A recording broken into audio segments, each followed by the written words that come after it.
सब पहले जय मसीह। आज का एक मुख्य बात ध्यान से सुनिएगा, बहुत महत्वपूर्ण बात है।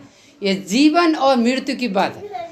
आज की एक मुख्य बात जो हम सीखना चाहते हैं, हम जानना चाहते हैं, जिसके बारे में पूरा दुनिया क्रिसमस मना रहा है। क्रिसमस का सही अर्थ जाने बिना क्रिसमस मनाना गलत है। अगर आप और हम समझते हैं आज का दिन बढ़िया गीत गाएंगे, बढ़िया खाना खाएंगे और घूमेंगे, तो आप भ्रम में हैं। तो आप क्रिसमस के असली अर्थ को नहीं जानते। अगर आप मॉल में जाएंगे, वहाँ पे कुछ देखेंगे आपको क्रिसमस ट्री, वो क्रिसमस का बाइबल का अर्थ को नहीं बताता है। तो हमें और आपको जानना आवश्यक है कि क्रिसमस जिसको हम मनाने के लिए आए हैं, क्या सच में उसको जानते हैं। इसको समझने के लिए इस प्रकार से एक उदाहरण के द्वारा समझेंगे।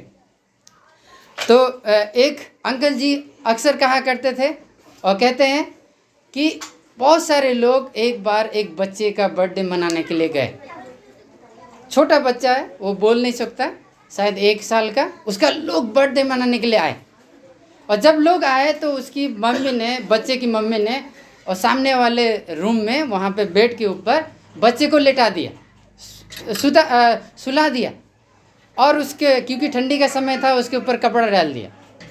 जब कपड़ा डाल दिया तो धीरे धीरे गेस्ट लोग आने लगे, दोस्त लोग आने लगे। तो उन्होंने देखा अरे यहाँ पे कुछ, क्योंकि थोड़ा अंधेरा टाइप का था, तो उन्होंने क्या किया, अरे यहाँ पे कुछ सामान पड़ा, अपना बैग वहाँ पे रख दिया।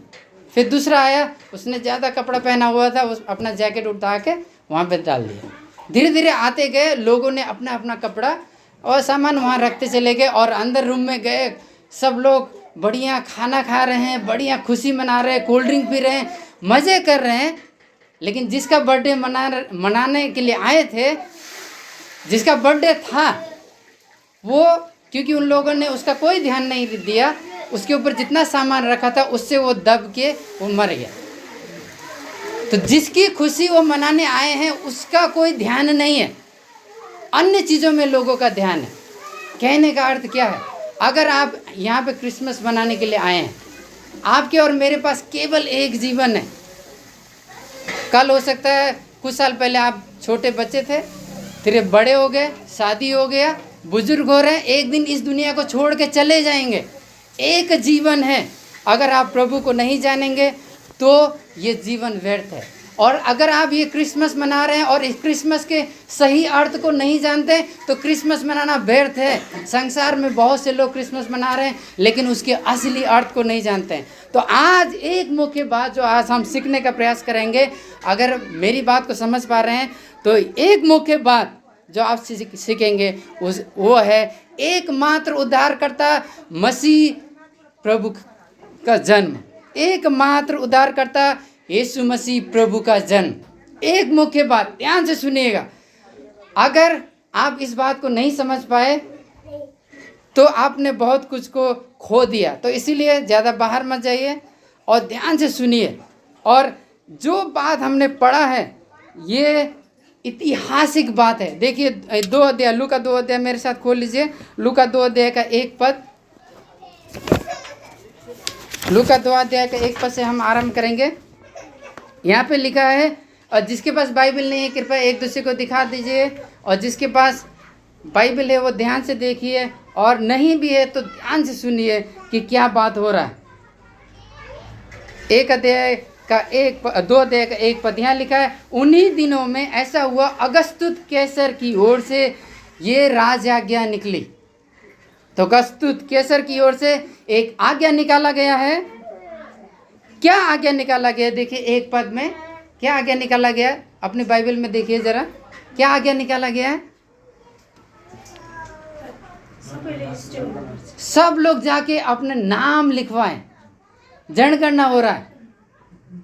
यीशु मसीह का जन्म के समय में क्या क्या घटनाएं चल रही है, ध्यान से देखिएगा।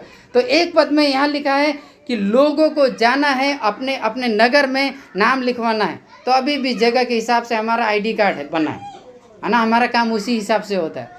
कोई सुखना में आता है, कोई दार्जिलिंग साइड में आता है, कोई केरसिंग में आता है, तो सबका अलग अलग एरिया बटा है। वैसे ही उस समय में ये राज आज्ञा निकला कि अपने अपने नगर में जाइए, अपना अपना नाम लिखाइए। तो ये मनगढ़ंत कहानी नहीं है। यहाँ पे ये नहीं लिखा है, एक बार की बात है। मेरी ओर देखिएगा, कोई आए कोई जाए, आप उधर ध्यान ना दीजिए, लेकिन एक बात जरूर, जब आधा घंटे के लिए हम यहाँ बैठे हैं और जिसके बारे में हम सुन रहे हैं उसको समझना आवश्यक है, नहीं तो क्रिसमस मनाना व्यर्थ है। यहाँ एक पद में ये नहीं लिखा एक बार की बात है, काल्पनिक बात नहीं है। ये लिखा है अगस्तुस कैसर एक राजा था, उस समय में उसने एक जनगणना करवाई। और 2 पद में देखिए, और स्थिति को साफ करते हुए कहता है ये प्रथम जनगणना तब हुई जब कुरनियस सीरिया का राज्यपाल था। अगर आप इतिहास को उठा के देखेंगे तो ये लोग वास्तविक लोग थे। ये मनगढ़ंत कहानी नहीं है, ये ऐतिहासिक सत्य है, ऐतिहासिक जगह पे हुई है और ऐतिहासिक व्यक्ति के बारे में बताया जा रहा है। हिस्टोरिकल इवेंट और रियल प्लेस और रियल पर्सन। ऐसा नहीं है किसी इसका कोई न सर है न कोई पैर है। ऐसी कहानी हम जानते हैं इतिहास में और हम अपने समाज में जानते हैं जो काल्पनिक है। लेकिन जो यीशु मसीह का वर्णन किया गया, एक पद में हम देखते हैं अगस्तुस कैसर है, रोमी साम्राज्य, और 2 पद में हम देखते हैं वहाँ पे सीरिया का राज्यपाल क्विरिनियस है। तो कहने का मतलब क्या है? बाइबल बता रहा है अगर आप जानना चाहते हैं कि सच्चा है कि नहीं, इतिहास उठा के देखिए। बाइबल उठाना है और साथ में इतिहास को देखिए। और आगे देखिए क्या हो रहा है। 4 से लेकर 3 पद में हम देखते हैं कि सब लोग, जब ये राज आज्ञा निकला, मान लीजिए यहाँ पे इंडिया में कोई आज्ञा निकला कि सबको आधार कार्ड बनवाना है, और अधिकतर लोगों के पास आशा है आधार कार्ड है, तो 3 पद में क्या किए, लोग उसका पालन करने लगे। सब लोग नाम लिखाने के लिए अपने अपने नगर को जाने लगे कि हम न छूट जाएं। ध्यान से सुनिएगा जो हम कह रहे हैं। और 4 पद में देखिए, अतः इस कारण यूसुफ भी, इसलिए कि वो दाऊद के घराने और वंश का था, गलील के नासरत नगर से यहूदिया के दाऊद के नगर बैतलहम को गया। तो कौन जा रहा है नाम लिखवाने? यूसुफ जा रहा है। कहाँ जा रहा है नाम लिखवाने? हाँ जी, बैतलहम जा रहा है। और परमेश्वर ने सैकड़ों साल पहले ये भविष्यवाणी की थी, यीशु मसीह का जो मसीहा का जन्म होगा वो बैतलहम में होगा।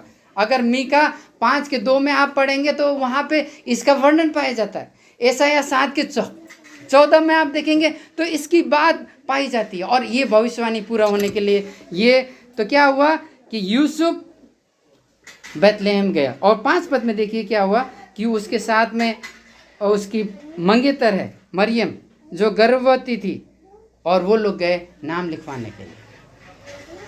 जब नाम लिखवाने गए तो क्या हुआ? 6 पद में देखिए,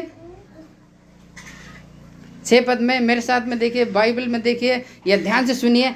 और ऐसा हुआ, क्या हुआ? वहाँ रहते हुए मरियम के प्रसव के दिन पूरे हुए, अर्थात वो गर्भवती थी, अब उसको बच्चा जन्म देने का समय आ गया। और वो समय में वो लोग बैतलहम में है। वो बैतलहम से नहीं है लेकिन बैतलहम में है। क्यों है? ये सब कुछ परमेश्वर की योजना के तहत में।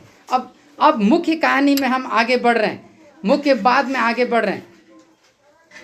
अब देखिए, एक अभी आप लोग ने सुना होगा, जो लोग यहाँ थे बाइबल पढ़ते हुए सुना होगा, 1 अध्याय और 2 अध्याय पूरा हम लोग ने जब पढ़ा तो वहाँ पे देखते हैं यूहन्ना का जन्म। यूहन्ना का जन्म उस समय होता है जब उसकी माँ बच्चे देने के, पैदा करने की स्थिति में नहीं, वो बांझ स्त्री है। असंभव कार्य लेकिन परमेश्वर संभव करता है। एक बांझ स्त्री जो बूढ़ी स्त्री है, परमेश्वर उसको बच्चा देने के आनंद से उसको आशीषित करता है। और ये कार्य कोई इंसान नहीं कर सकता, ये परमेश्वर ने किया। और हम देखते हैं यहाँ पे दूसरा कहानी, जो दूसरा ऐतिहासिक सत्य और तथ्य है कि यीशु का जन्म हो रहा है, वो कुंवारी स्त्री से। एक तरफ बांझ स्त्री जो बच्चा पैदा नहीं कर सकती, एक तरफ कुंवारी जिसकी शादी नहीं हुई, लेकिन परमेश्वर अद्भुत कार्य कर रहा है। ये अद्भुत परमेश्वर की हम आराधना करते हैं, और ये तो केवल शुरुआत है। ये एकदम आश्चर्य की बात है। देखिए 6 पद में हमने क्या देखा कि मरियम के प्रसव के दिन पूरे हुए। 7 पद में उसने ये जो भविष्यवाणी की गई थी, अब इसके बारे में क्यों बात कर रहे हैं? हो सकता है कुछ लोग पहली बार यहाँ आए, पता नहीं क्या बोल रहे हैं, हम तो कुछ और करने के लिए आए थे, मेरे दोस्त ने बोला था मज़े करेंगे, खाना खाएंगे, गीत गाएंगे, यहाँ तो पता नहीं क्या हो रहा है। थोड़ा सा धैर्य रखिए, हम क्या बात कर रहे हैं। इसके बिना अगर इसको नहीं जानेंगे जिसके पैदा के बारे में हम मना रहे हैं, आप मॉल में भी जाके क्रिसमस के बारे में देख सकते हैं। आज मुझे एक संदेश आया मॉल से, मेरी क्रिसमस, जबकि वो लोग क्रिसमस के अर्थ को नहीं जानते हैं।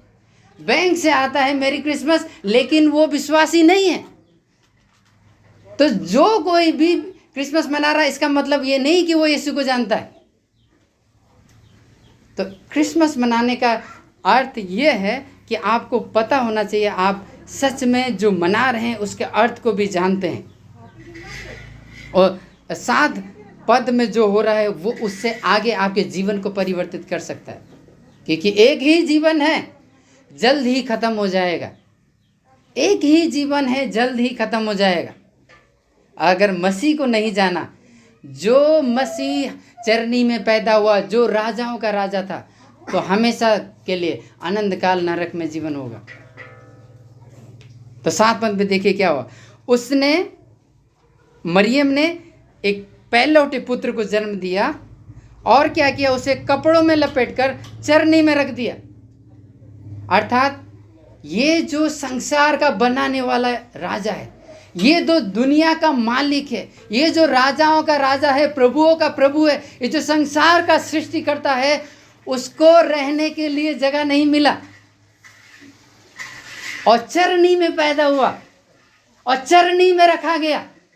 चरनी समझते हैं? गौशाले में, जहाँ पे भेड़ बकरी गाय बैल रखा जाता है। आप में से किसी का पैदा हुआ वहाँ पे? गोट, गाय को गोट। कोई वहाँ पे सोया है कभी गौशाले में? हमारा प्रभु सोया, उसने अपने आप को नम्र कर दिया आपके और मेरे लिए। अभी पता चलेगा क्यों ऐसा हुआ। और यहाँ पे लिखा कारण क्यों उसे चरनी में रखा गया, क्योंकि सराय में उसके लिए कोई जगह नहीं थी। तो लोग अपना नाम लिखवाने के लिए आए थे, इतना भीड़ था कि रहने के लिए कहीं पे जगह नहीं मिला। तो उनको किसी तरीके से पराये जगह पे, कहीं पे भी जगह मिले सिर छपाने का, वहाँ पे रहना पड़ता। तो वो लोग सराय में वहाँ पे गए और देखिए क्या हुआ। तो यहाँ पे उद्धारकर्ता यीशु मसीह का जन्म हुआ। क्या आप मेरी बात को समझ रहे हैं? समझ रहे हैं? नहीं समझ रहे? देखिए 8 पद में देखिए क्या हुआ। जैसे ही यीशु का जन्म हुआ, आप सोच रहे होंगे मेरे जीवन में इतनी परेशानी क्यों है ना? आप में से प्रत्येक लोग परेशानी का सामना करते होंगे। कोई किसी चीज़ से अशांति से भरा हुआ हमारा जीवन। अभी हम लोग देख रहे थे, इधर झगड़ा भी हो रहा था। क्यों झगड़ा होता है? भाई भाई में झगड़ा क्यों होता है? माँ और बेटी में झगड़ा क्यों होता है? बाप और बेटे में झगड़ा क्यों होता है? बहन और बहन में झगड़ा क्यों होता है? सास और बहू में झगड़ा क्यों होता है? पाप के कारण। बाइबल बताता है इसका उत्तर, क्यों ऐसा झगड़ा होता है, क्यों अशांति है। आप जिस नौकरी कर रहे हैं उसमें भी आप अशांत हैं, जिस घर में आप रह रहे हैं उसमें भी आप अशांत हैं, जो आपके पास व्यवसाय है, बिजनेस है, उसमें भी अशांति है। बाइबल बताता है उसका उत्तर, परमेश्वर ने इस दुनिया को सुंदर बनाया था, लेकिन मनुष्य ने पाप किया, उसके कारण लोगों के बीच में अशांति है और लोग पाप में जीवन व्यतीत कर रहे हैं। आप छोटे बच्चे को, मेरी छोटी बेटी है अभी लगभग 11 महीने की, मैं उसको नहीं सिखाता हूँ बेटा ऐसे गुस्सा किया जाता है। अभी वो बोल भी नहीं सकती, लेकिन वो गुस्सा कर सकती है। आपके पास अगर बच्चे हैं तो आप जानते होंगे कि बच्चे को ट्रेनिंग देने की ज़रूरत नहीं है, लेकिन वो खुद झूठ बोलना, गुस्सा करना, छीनना ये जानते हैं। और बाइबल कहती है क्यों ऐसा है? क्योंकि सब लोगों ने पाप किया। अगर ऐसे ही जीवन चलता रहा तो एक दिन प्रभु इस दुनिया का न्याय करेगा और जो लोग भी पाप में पाए जाएंगे वो नरक के आग में डाले जाएंगे। और इस आग से बचाने के लिए यीशु मसीह का जन्म हुआ। यही क्रिसमस का अर्थ है। इसीलिए हम पूरी दुनिया में इसका जन्म उत्सव मनाया जा रहा है। मेरी ओर ध्यान दीजिए। क्या आप इस यीशु को जानते हैं? क्या आप इस दंड से बचना चाहते हैं? कई लोग यीशु के पीछे आते हैं, मेरा व्यवसाय बढ़िया हो जाए। कई लोग यीशु के पीछे आते हैं, मेरा बच्चा पास हो जाए। कई लोग यीशु के पीछे आते हैं, मेरा स्वास्थ्य अच्छा हो जाए। लेकिन यीशु क्यों इस दुनिया में आया? वो उद्धार देने के लिए, वो अनंत जीवन देने के लिए।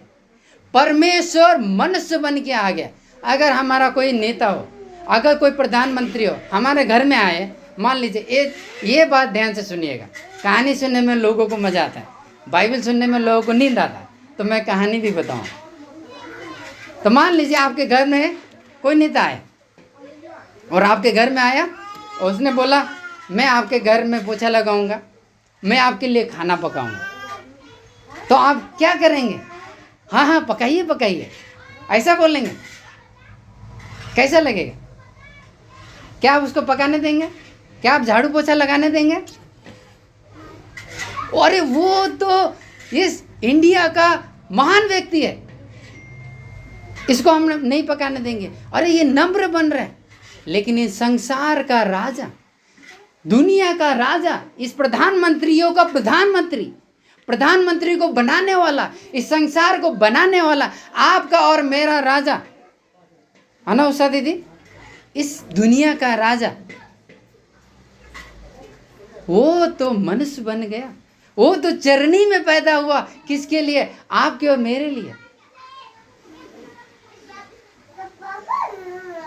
गलती हमने किया था। अगर मान लीजिए आपने और हमने गलती किया और हमको कुछ दंड मिलने वाला है, तो आपका अगर दोस्त को पता चला कि इसको दंड मिलने वाला है, तो आपसे बहुत दूर भाग जाएगा कि मुझे भी ना मिल जाए। लेकिन यीशु मसीह ने आपका और मेरा जगह ले लिया।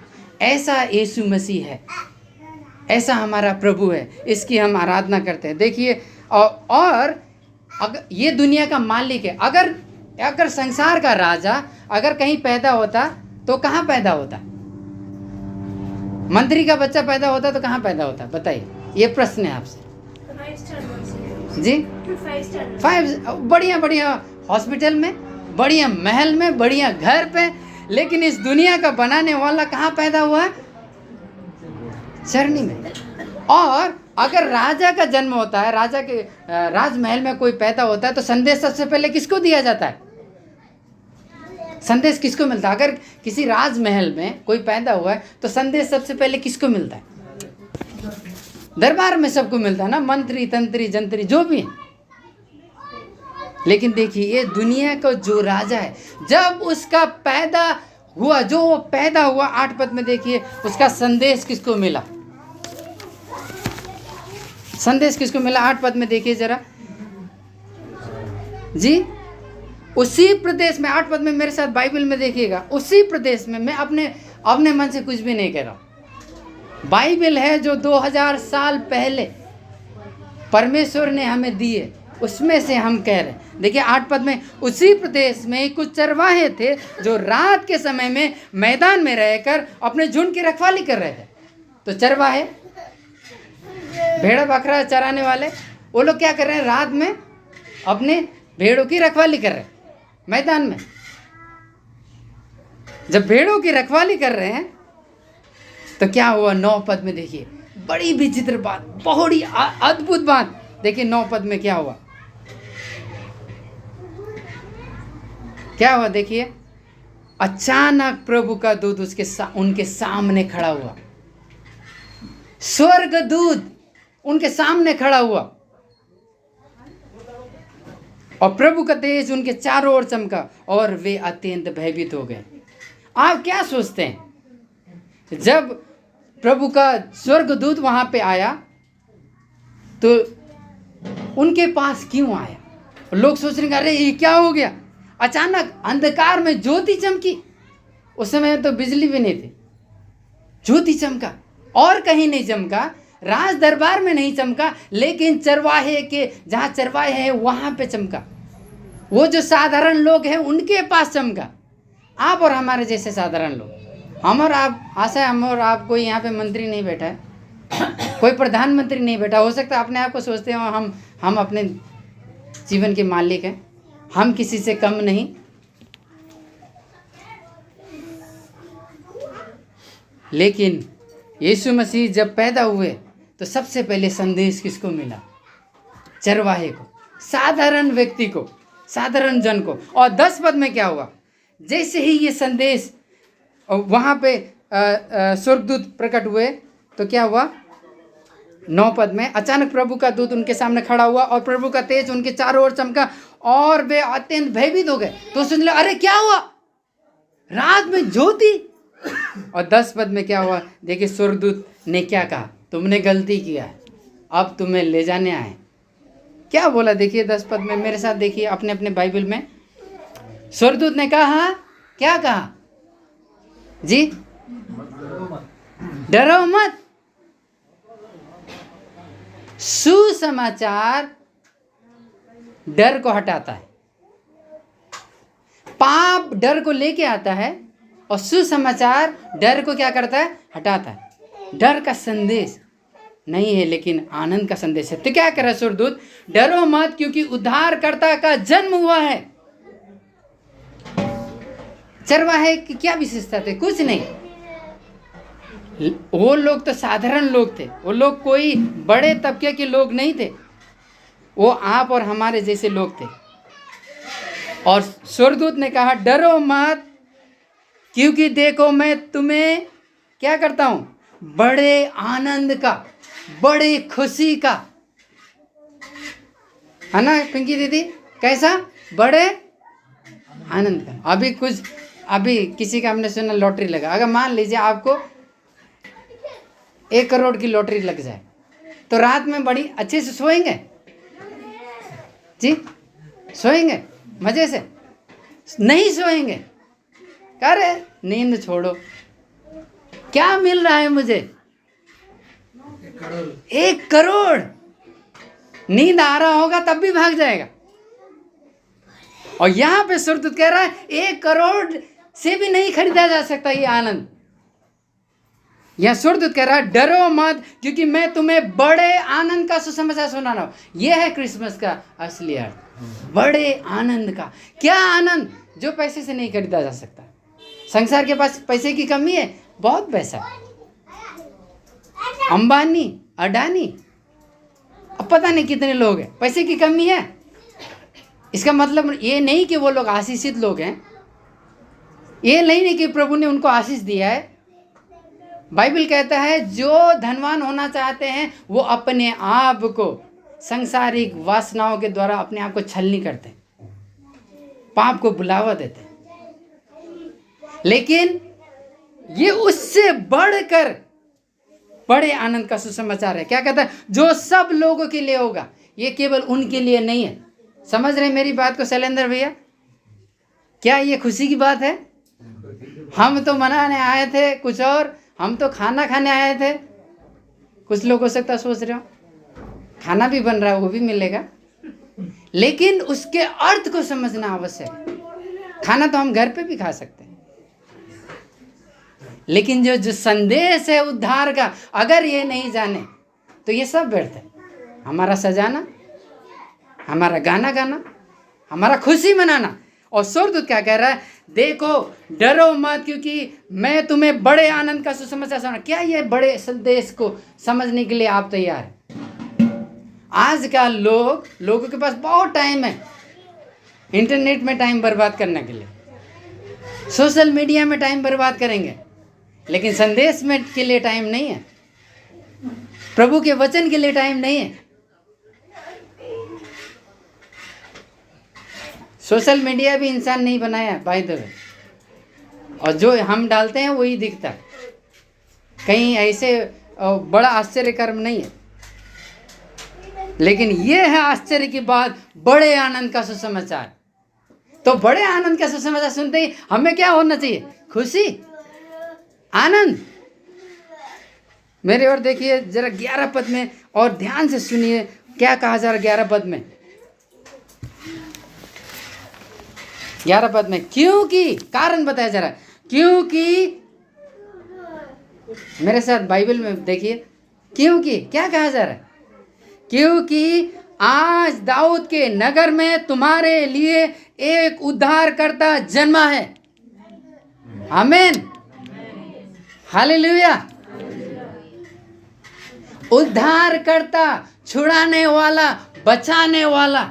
जिस अशांति से आप परेशान हैं, जहां पति और पत्नी के बीच में झगड़ा होता है, क्या कारण है? पाप। जहां बच्चे और माँ बाप के बीच में झगड़ा होता है, क्या कारण है? पाप। और उस पाप से छुड़ाने के लिए एक उद्धारकर्ता जन्मा है। और आगे क्या लिखा? यही मसीह, यही, देखिए बाइबल में क्या लिखा? यही मसीह प्रभु, ये मसीहा है जिसके बारे में प्रतिज्ञा किया गया था। एक छुड़ाने वाला आएगा। आप लोग, आप और हम कई बार सोचते होंगे ना, कब इस समस्या से छुटकारा पाएंगे। कई दीदी और कई भाइयों से मेरा बातचीत होता है, अलग अलग समस्या में है। हम भी कई बार समस्या में, तो क्या सोचते हैं? काश प्रभु आ जाए और हमें स्वर्ग ले जाए, काश इस दुनिया से हमारा छुटकारा हो जाए। छुटकारा देने वाला आ गया है, उद्धारकर्ता आ गया है, वो चरनी में पैदा हुआ है। आपको उससे जानना है। क्या उसको ग्रहण करने के लिए आप तैयार हैं? या संसार में आप फंसे हुए हैं? या जो मैं कह रहा हूं वो सर के ऊपर से जा रहा है? आप कह रहे हैं कब खत्म होगा और जब हम भागेंगे। या आप धन्यवाद से भरे हुए। 11 पद में जो संदेश की उद्घोषणा स्वर्गदूत कर रहे हैं, क्या है? तुम जो पापी थे, तुम जो न्याय के लिए खड़े थे, लेकिन अब छुटकारा देने वाला आ गया, इसलिए डरने की आवश्यकता नहीं है। आज एक विशेष दिन है, एक उद्धारकर्ता जन्मा है जो पापों से हमें छुड़ाएगा। क्रिसमस आपके लिए क्या मायने रखता है? क्रिसमस आपके लिए क्या मायने रखता है? अब बढ़िया नया कपड़ा खरीदेंगे, कपड़ा नहीं मिलेगा तो क्रिसमस बेकार हो जाएगा। केक खाएंगे, दोस्तों से मिलेंगे, गिफ्ट बांटेंगे, इसमें कोई बुराई नहीं है। लेकिन मुख्य स्थान जिस कारण से हम क्रिसमस मनाते हैं वो मुख्य होना चाहिए। ये रोटी, कपड़ा और मकान, और ये मुख्य बात नहीं है। क्योंकि मरने के बाद कुछ भी हमारे साथ जाएगा नहीं। जिसके लिए आप पसीना बहाते हैं वो यहीं छोड़ के जाएंगे। जिसके लिए आप दूसरे से लड़ाई करते हैं वो भी यहीं छोड़ के जाएंगे। तो इसीलिए अगर आपके पास पैसा नहीं है, परेशान मत होइए। यीशु है तो काफी है, उद्धार करता है तो काफी है। हालेलुया, आमीन। सच में कह रहे हैं। प्रभु का धन्यवाद हो। आप यीशु के पास किस उद्देश्य से आ रहे हैं? बीमारी ठीक हो जाए? हाँ, प्रभु बीमारी ठीक कर सकता है, लेकिन बीमारी ठीक हो या ना हो, हमारी आत्मिक बीमारी, पापों से छुटकारा, एक उद्धारकर्ता, एक मात्र उद्धारकर्ता, जिसके बारे में सुनीता दीदी उत्पत्ति 3:15 में प्रतिज्ञा किया गया था। क्या प्रतिज्ञा किया गया था? एक जन आएगा जो सर्प के सिर को कुचलेगा, और वो आ गया है, वो चरनी में पैदा हुआ। एक जिस पाप से आप संघर्ष कर रहे हैं वो ही छुड़ाने वाला है। क्या ये खुशी की बात है? सर्प के सिर को कुचलकर, ये सर्प क्या है? जी, सर्प शैतान की बात हो रही है ना। तो जो शैतान जो हमको क्या करता है? परेशान करता है, भ्रमित करता है, वो उससे छुड़ाने के लिए यशायाह 9 में हम लोग ने वो संदेश सुना था, याद होगा आपको, कि वो जो उद्धार करता है, जो शैतान से हमें छुड़ाने के लिए आ रहा है, वो उसका नाम क्या है? अद्भुत युक्ति करना, अद्भुत युक्ति करने वाला, पराक्रमी परमेश्वर, आनंद काल का पिता, शांति का राजकुमार। आपको शांति चाहिए? शांति के राजकुमार के पास आइए, शांति देने वाले के पास आइए। क्या आप समझ रहे हैं जो जिसके बारे में स्वर्गदूत बात कर रहे हैं? क्या सच में आप समझ रहे हैं? क्या उषा दीदी आप समझ रही हैं जिसके हम बात कर रहे हैं? क्या मैं समझ रहा हूं? क्या जॉन दाजू इस बात को समझ रहे हैं? हाँ, समझ रहे हैं तो हमारे जीवन में बदलाव होगा। दुनिया का बनाने वाला, संसार का सृष्टिकर्ता, वो छुड़ाने वाला, वो परमेश्वर, वो हमारे पास आ गया। 12 पद में देखिए आगे क्या हुआ। अब इसका तुम्हारे लिए ये चिन्ह होगा। तो जब चरवाहे को बताया गया है कि बेथलेहम में एक उद्धारकर्ता जन्मा है और तुम जाओ, और 12 पद में देखिए क्या कह रहा है, इसका तुम्हारे लिए ये चिन्ह होगा कि तुम एक बच्चे को कपड़े में लिपटा और चरनी में लेटा हुआ पाओगे। कह रहा है तुम जाओ और पाओगे। और कहाँ पाओगे? एक बच्चा है जो कपड़े से लिपटा है, और कहाँ है? हो सकता है उस दिन में बहुत सारे बच्चे पैदा हुए, लेकिन स्वर्गदूत कह रहा है चरनी में पड़ा हुआ पाओगे।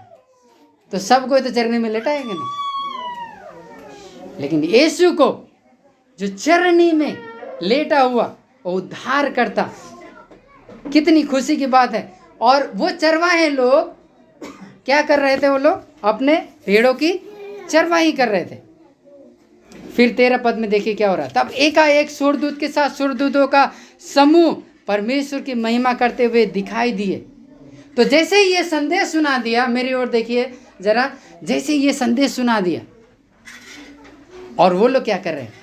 वो परमेश्वर की महिमा कर रहे। 14 पद में देखिए वो क्या कह रहे हैं? आकाश में परमेश्वर की महिमा और पृथ्वी पर मनुष्य में शांति हो जिससे वो प्रसन्न है। तो कह रहे हैं परमेश्वर की महिमा होगी इससे, और मनुष्य में शांति प्रकट होगी। परमेश्वर की महिमा इस उद्धारकर्ता के द्वारा, और मनुष्य को शांति मिलेगी। और ये क्या लिखा 14 पद में देखिए, सबके लिए शांति नहीं कह रहा है, यहाँ बाइबल में लिखा हुआ है, मैं अपने मन से नहीं कह रहा हूँ। क्या लिखा देखिए, जिससे वो प्रसन्न है, जिससे वो खुश है। अच्छा, किससे वो प्रसन्न है? जो यीशु मसीह को ग्रहण करेगा, जो उस उद्धारकर्ता को ग्रहण करेगा, जो उस महिमा में परमेश्वर को स्वीकार करेगा। क्या आप शांति की खोज में आज आ पाए हैं? यही शांति का दाता है। अगर आप सच में पहली बार यीशु के बारे में सुन रहे हैं तो सच में इसको जानिए, आनंद काल की शांति वो देता है हमें। दुनिया आपको क्या शांति देगा? आज पैसा होगा, आज आपके पास एक कमरे का मकान है, कल आप कहेंगे 2 कमरे का मकान चाहिए, कल एक घर हो जाएगा, फिर कहेंगे 2 घर और चाहिए। जिसके पास घर की कमी नहीं है, क्या वो शांति में है? फिर भी शांति में नहीं है। लेकिन असल शांति कौन देगा? यीशु मसीह। और किसको देगा? जिससे वो प्रसन्न है। क्या आप उस यीशु पे विश्वास करते हैं? क्या आप पश्चाताप किए हैं अपने पापों से? क्या आप सोचते हैं कि आप पापी हैं? या आप सोचते हैं नहीं नहीं नहीं, मैं तो पापी नहीं, वो पापी, वो पापी, अरे वो पापी, मैं तो ठीक हूँ, मैंने उपवास कर लिया, मेरे पाप क्षमा हो गए, मैं तो इतने दिन बाइबल पढ़ा, अब तो मैं परमेश्वर का स्वर्ग का दरवाज़ा अब ऐसे ही खोल लूँगा। कैसे नहीं खोलेगा मेरे लिए दरवाज़ा? हमारे काम पे आधारित स्वर्ग पे नहीं जाएंगे हम, यीशु के द्वारा किए गए कार्य के आधार पे हम स्वर्ग जाएंगे। क्या आपके जीवन में शांति है? क्या आप शांति की खोज में हैं? मत्ती 11:28 में यीशु कहता है, हे सब दबे और बोझ से, हे सब थके और बोझ से दबे लोगों, क्या आप बोझ से दबे? मेरे पास आओ, यीशु कहता है, मैं तुम्हें विश्राम दूंगा।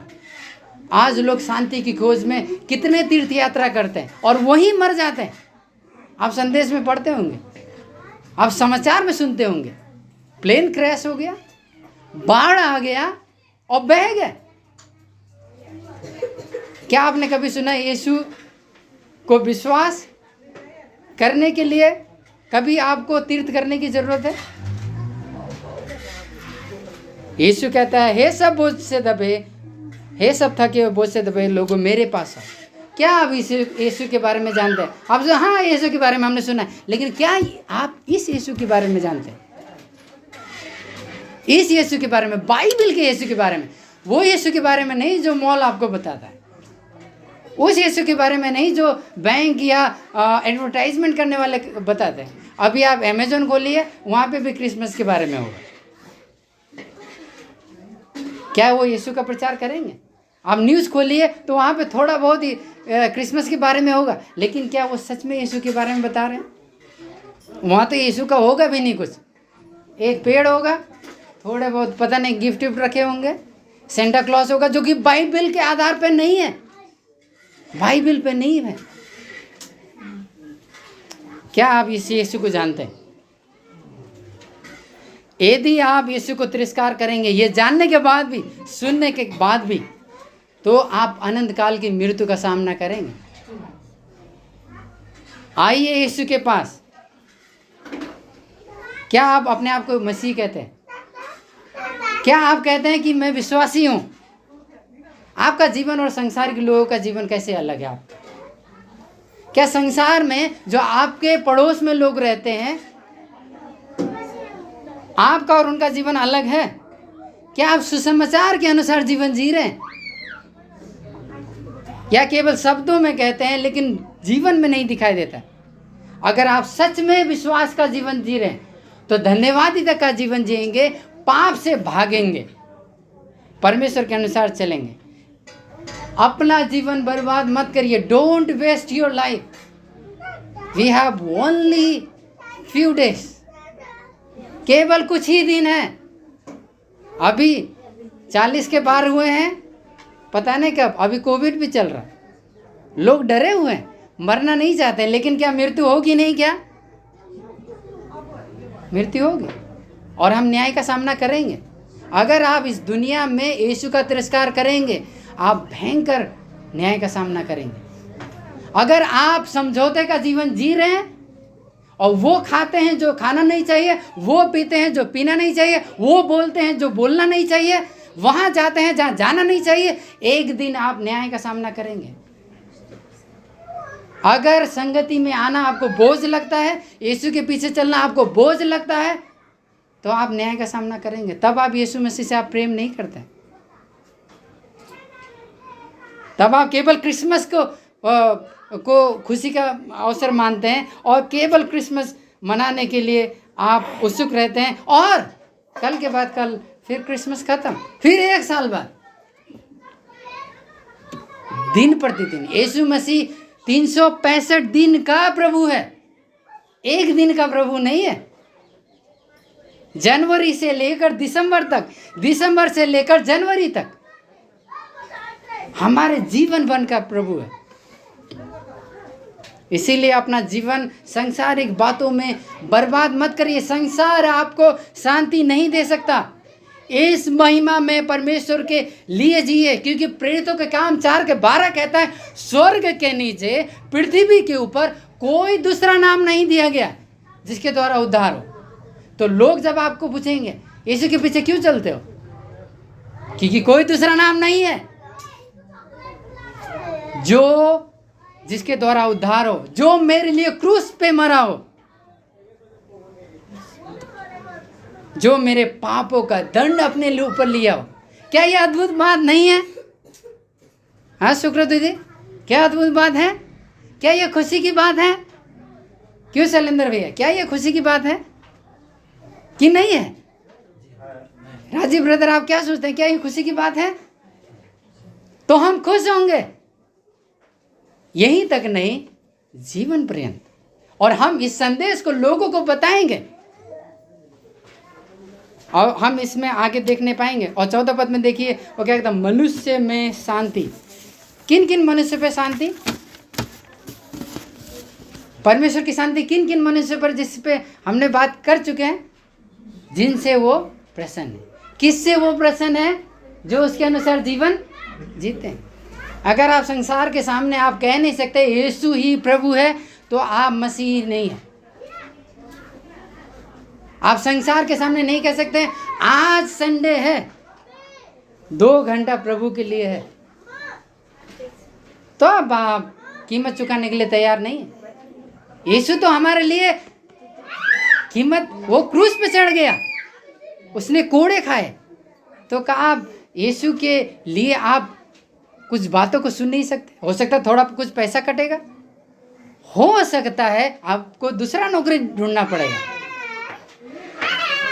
या तो आप नौकरी को चुनिए, या तो आप प्रभु को चुनिए। 15 पद में देखिए क्या हुआ।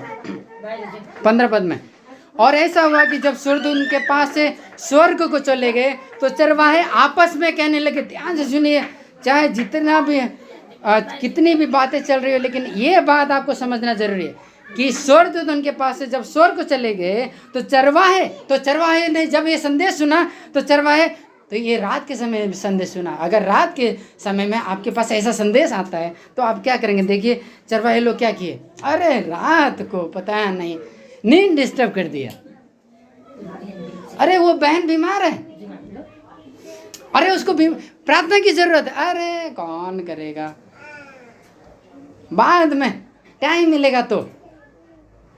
देखिए यहाँ पे चरवाहे लोगों ने क्या किया, ये नहीं बोला अरे हमारे भेड़ बकरी है हम तो कहाँ छोड़ छाड़ के जाएंगे। देखिए क्या चरवाहे लोगों ने क्या कहा, आओ हम, क्या लिखा है, आओ हम सीधे बेतलेहम को जाएं, राइट नाउ, इमीडिएटली, बिना देर किए हुए। ये नहीं बोला अरे रात है सुबह होने दो,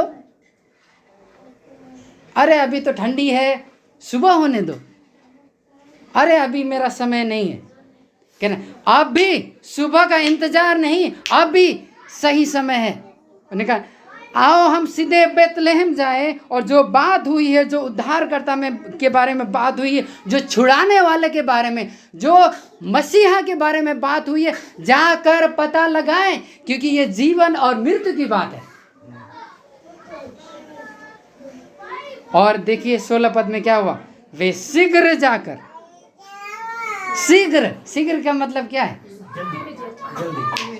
देरी नहीं किया, इन्हें अरे भूख लगा है, नींद लगा है, ये नहीं, रात के समय हुआ, चलो अभी पैसे की बात हो तो हम कहेंगे चलो अभी, लेकिन प्रभु की बात हो, अरे अभी सो जाओ, अरे सैटरडे तो आराम का दिन है, संडे तो एक ही दिन छुट्टी मिलता है, चलो आराम करें, अरे 2-3 महीने में एक बार चले जाएंगे संगति।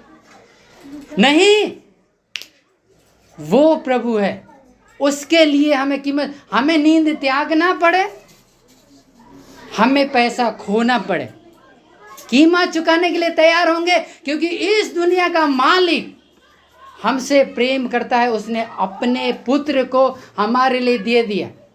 क्या ये आपके लिए खुशी की बात नहीं होगी?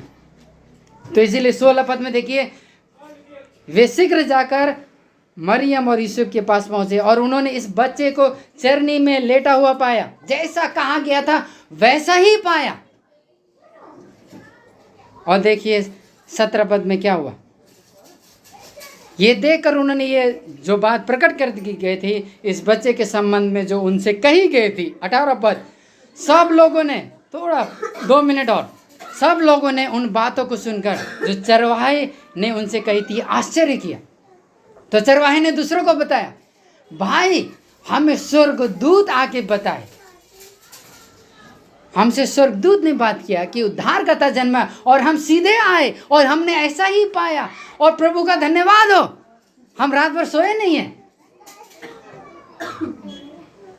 उनके लिए कौन सी बड़ी बात थी राजीव ब्रदर, उनके लिए कौन सी बड़ी बात थी, नींद या प्रभु? प्रभु बड़ी है। आपके लिए क्या है, मैं या प्रभु? कहने में आसान है, लेकिन जीवन से दिखाई देना चाहिए। जब कलीसिया के लोग आपके बारे में सोचते हैं हम उस भाई से बात करेंगे तो अवश्य ही प्रार्थना करेगा, या नहीं उसके पास नहीं जाएंगे, समस्या ही होगा, अरे वो आनाकानी करेंगे, या नहीं, जैसे ही बोलेंगे वो बहन उत्साह के साथ अपने काम छोड़ के वो चल पड़ेगी प्रभु के लिए। आप किस बात से जाने जाते हैं? आप दूसरे के बारे में अवलोकन कर सकते हैं ना, वो ऐसा है। आप अपने बारे में वचन के आधार पर देखिए, आप अपना चेहरा आईने में देखिए, look at your face, how you are living your life, आप कैसा जीवन जी रहे हैं, आप जो कहते हैं क्या उसके अनुसार जीते हैं, या कहते कुछ है और करते कुछ और है, तो आप पाखंडी हैं। फिर चरवाहे ने क्या किया, तुरंत गए और उस बात को देखा और पाया। और हम आनंदित होते हैं जब हम कई बहनों से मिलते हैं, कई भाइयों से मिलते हैं, जब वो सुसमाचार के लिए उत्साहित होते हैं तो हमें भी उत्साह मिलता है, क्योंकि ये हमारा परिवार है। संसार हमारा परिवार नहीं है जो प्रभु को नहीं जानता, लेकिन यीशु मसीह के लहू के द्वारा खरीदा गया ये हमारा परिवार है। इसलिए हम किसके लिए जिएंगे। और 19 पद, परंतु मरियम इन सब बातों को अपने मन में रखकर उन पर विचार करती रही। तो मरियम क्या कर रही, इसके बारे में मनन कर रही है, विचार कर रही है, सोच रही है, क्योंकि वो जानती है ये उद्धार करता है, ये राजाओं का राजा है, प्रभुओं का प्रभु है।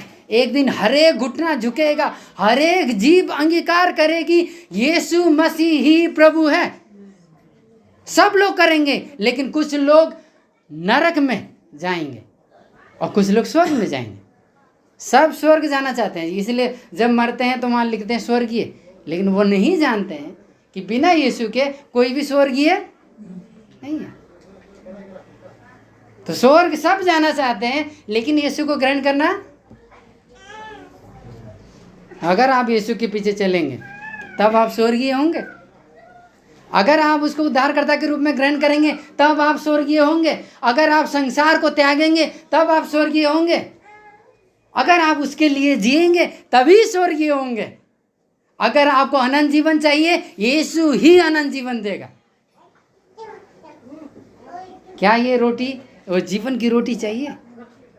क्या ये जीवन का जल चाहिए? यीशु के पास आइए। किसी गुरु के पास जाने की जरूरत नहीं है, किसी मौलवी के पास जाने की जरूरत नहीं है, किसी पुजारी के पास जाने की जरूरत नहीं है, किसी पास्टर के पास जाने की जरूरत नहीं है। यीशु के पास आइए। 20 पद में देखिए क्या हुआ। चरवाहे जैसा उनसे कहा गया था, सब कुछ वैसा ही सुनकर और देखकर, सुना और देखा, सुना और देखा। और देखे आगे क्या किया, परमेश्वर की महिमा की और परमेश्वर की स्तुति की। प्रभु आपका धन्यवाद हो, मैं तो कुछ भी नहीं हूं, हम निर्बल हैं, हम पापी हैं। प्रभु मैं पाप से छुटकारा नहीं पा सकता हूँ। कई बार हो सकता है आपको लगे अरे मैं जो कर रहा हूँ, मेरा हृदय ही मुझे धोखा दे रहा है। और बाइबल कहता है क्योंकि हमारे हृदय में असाध्य रोग लगे हैं, कौन अपने हृदय को समझ सकता है। तो आप अगर कहेंगे अरे मेरा मन नहीं कर रहा था इसलिए मैंने ऐसा किया, तो आपको अपने मन की नहीं सुनना है, क्योंकि आपके मन में क्या लगे हैं। बाइबल क्या कहती है, संगीता दीदी बाइबल क्या कहती है, हमारे मन में क्या लगा है, असाध्य रोग लगा है। मन की सुनेंगे तो नरक जाएंगे। यीशु की सुनिए, वचन की सुनिए, संसार को परित्याग करिए। अभी बहुत से लोग संसार में क्रिसमस मना रहे होंगे। मॉल में चले जाइए, बाजारों में चले जाइए, सेंटा क्लॉज की टोपी पहने होंगे जो कि बाइबल से रिलेटेड नहीं है, लेकिन इस यीशु की आराधना नहीं कर रहे होंगे। गीत गाने में बहुत मजा आता है, नाचने में बहुत मजा आता है, लेकिन यीशु के पीछे चलने के लिए कीमत चुकाना पड़ता है, अपने आप को नकारना पड़ता है। यीशु ने कहा कोई मेरे पीछे चलना चाहे तो अपना क्रूस उठाए। क्रूस उठाने का मतलब मरने के लिए जाना, अपना त्याग करना। तो आप अपने घर में कैसा जीवन जी रहे? कुछ महत्वपूर्ण प्रश्न आपके और मेरे लिए। क्या आप सच में मसीह जीवन जी रहे हैं? क्या सच में ये आपके लिए उत्साह की बात है? क्या ये सच में खुशी की बात है? आप क्रिसमस क्यों मना रहे हैं? क्योंकि आपके दोस्त ने कहा, या मजा आता है, या सच में इसके अर्थ को आप जान गए?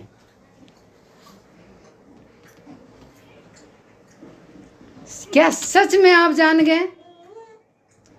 आइए अपने आंखों को बंद करिए, अपने से झूठ मत बोलिए और अपने पाप को अंगीकार करिए और यीशु को अपने हृदय में जगह दीजिए, और वो ही आपको पाप से छुड़ाएगा। चाहे स्त्री हो, चाहे पुरुष हो, चाहे बड़े हो, चाहे छोटे हो, चाहे अमीर हो, चाहे गरीब हो, चाहे ऊंची जात हो, चाहे नीची जात हो, चाहे पढ़े लिखे हो, चाहे अनपढ़ हो, सब पापी हैं। सबको उद्धारकर्ता की जरूरत है। आइए हम आंखों को बंद करें और अपने पाप को स्वीकार करें और यीशु को अपने जीवन में उद्धारकर्ता के रूप में ग्रहण करें। संसार के मालिक, राजाओं के राजा, प्रभुओं के प्रभु, हम इस योग्य नहीं थे कि हम आपके सम्मुख आए। प्रभु जी, आज हमने आपके वचन से देखा कि आपने हमसे इतना प्रेम किया कि आपने अपने पुत्र को हमारे लिए दे दिया, जिसके द्वारा हमें अनंत जीवन मिला। प्रभु जी, हमारी सहायता करिए कि हम इस अनंत जीवन के अनुसार जीवन जी सके। हम संसार को ना कह सके, संसार के लिए ना जिए, लेकिन प्रभु आपके लिए जिए और ये सुसमाचार हम लोगों तक पहुंचा सके। जो संदेश हम तक पहुंचा है हम दूसरे तक पहुंचा सके। हम अपने मम्मी पापा को बता सके, हम अपने भाई बहन को सिखा सके, हम अपने बच्चों को ये संदेश बता सके। प्रभु, हम समझौते का जीवन ना जिए। प्रभु, हमारे अंदर ताकत नहीं है, हम कई बार हार जाते हैं प्रभु, लेकिन आप सामर्थ्य हैं। आप हमें ताकत दीजिए, आप हमें सामर्थ्य दीजिए।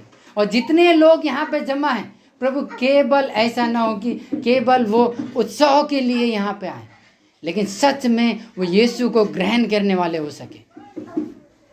प्रभु, ये आप आत्मा का काम करिए, पवित्र आत्मा उनके हृदय को बदलीजिए, आप उन्हें मांस का हृदय दीजिए। प्रभु, हम प्रत्येक बात को यीशु मसीह के नाम से मांगते हैं, सुनिए और ग्रहण करिए। आमीन। सबको जय मसीह।